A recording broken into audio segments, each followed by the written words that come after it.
আমি সবাইকে আমার ভাই বোনেদের বলবো যারা ডিপ্রাইভড হয়েছে, তারা একটা ডিপ্রাইভড টিচার্স অ্যাসোসিয়েশন তৈরি করেছেন জাস্টিস পাওয়ার জন্য। তারা এডুকেশন মিনিস্টারকে একটা রিকোয়েস্ট করেছে যে তারা সবাই এক জায়গায় একত্রিত হতে চান এবং শিক্ষামন্ত্রী সহ আমি যদি তাদের সভায় উপস্থিত থাকি এবং চিফ সেক্রেটারি, লয়ার থেকে শুরু করে সমাজের গুণীজন জ্ঞানীজন, কিছু কিছু ইভেন কিছু আইনজীবীও, তাহলে তারা খুশি হবে। আমি তাদের কথায় সাড়া দিয়ে 7 তারিখে তারা ইনডোর স্টেডিয়াম বুক করেছেন। আমি 7 তারিখ 12টা 15 নাগাদ তাদের কাছে যাব, তাদের কথা শুনবো, শুনতে তো কোনো আপত্তি নেই।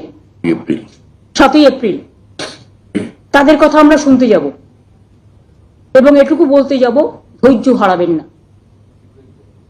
মানসিক চাপ নেবেন না।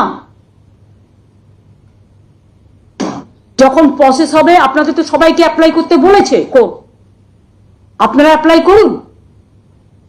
আর আমরা চেষ্টা করব যাতে খুব তাড়াতাড়ি সমস্যার সমাধান হয়।